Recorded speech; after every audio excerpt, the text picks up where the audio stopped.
Samantha Giusti. I'm the Executive Director of the Delaware Valley Legacy Fund. On behalf of Malcolm Lazin, Executive Director of Equality Forum, and myself, I would like to thank all of you for coming to help us kick off this momentous weekend and to help us honor those first brave pioneers of the modern LGBT civil rights movement.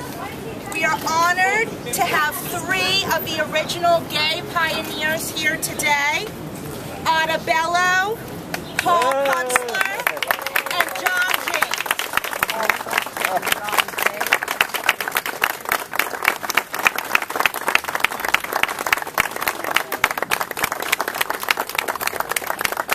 Additionally, I would like to thank all of the local LGBT leaders in attendance who work tirelessly on many modern-day LGBT rights battles still left to fight. Carrie Jacobs of the Attic Youth Center, Chris Bartlett of the William Way Community Center, Reggie Schuford of the ACLU of Pennsylvania, Harvey Hurdle of Equality PA, Allison Gehrig of Therapy Center of Philadelphia, Kevin Burns from Action AIDS, Alicia Gonzalez from Galay. And we would also like to thank Councilman Mark Squilla for his assistance with this program. Okay. We are standing in front of the most important LGBT historic marker in this country. 50 years ago, across this street, 40 people staged the very first seminal demonstrations that transformed the LGBT civil rights movement. When they stepped forward, while there had been a couple of other demonstrations in individual cities around, for example, Castro rounding up homosexuals, this was the very first time that through the umbrella group called ECHO, the Eastern Conference of Homophile Organizations, 3 cities came together, New York, Philly, and Washington, to stage this demonstration.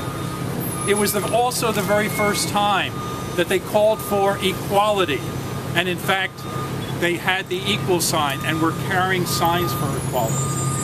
It was the very first time that it wasn't a one-time only, but in fact it was, as it was called, an annual reminder that lasted for 5 years, from 1965 to 1969. It was organized by Barbara Giddings of Philadelphia and Frank Kameny of Washington, D.C., who we now remember as the mother and father of our civil rights movement. Yeah!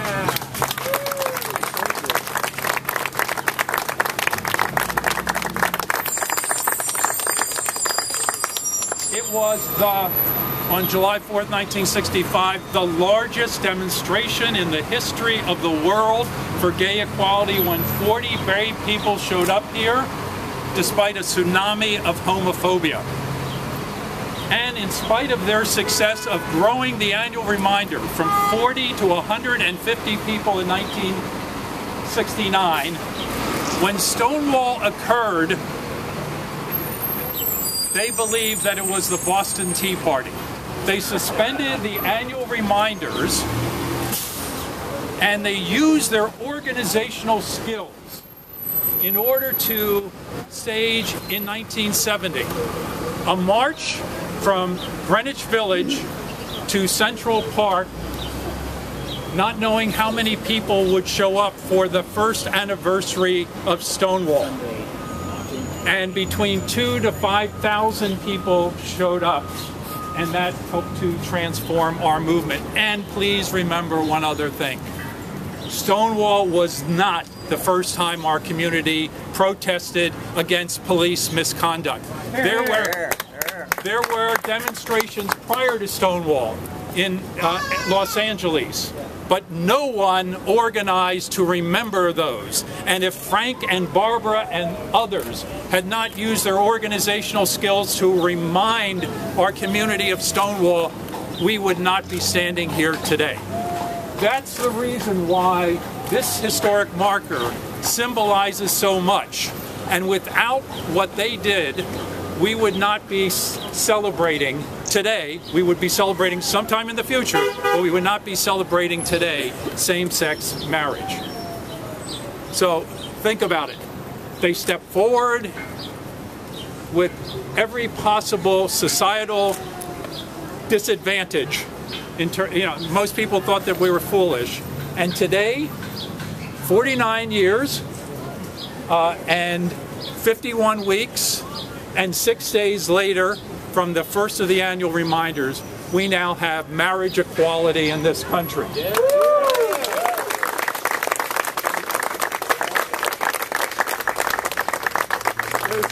There's a very famous civil rights case, I'm sure all of you have heard of it. It's called Brown versus the Board of Education.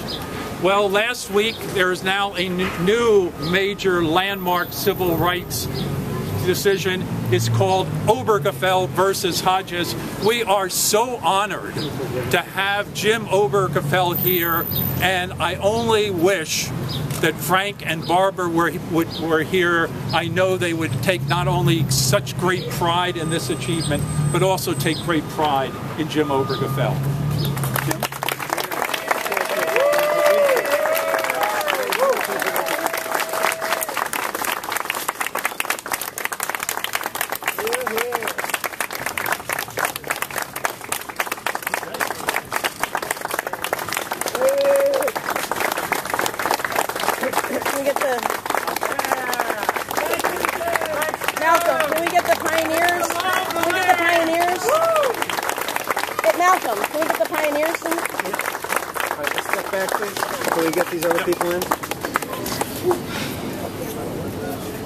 Mr. James?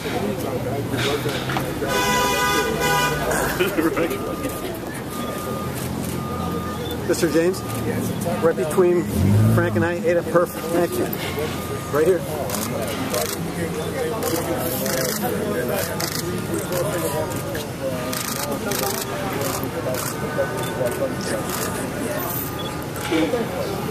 And as a special treat, we have Jonathan Allen here. Jonathan, go ahead. Somewhere over the rainbow, way up high, there's a land that I heard of once in a lullaby. Someday I wish upon a star and wake up where the clouds are far behind me. When troubles melt like lemon drops away above the chimney tops, that's where you'll find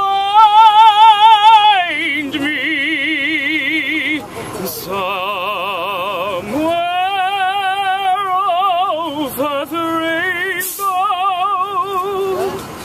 bluebirds fly, birds fly over the rainbow, in a white cloud.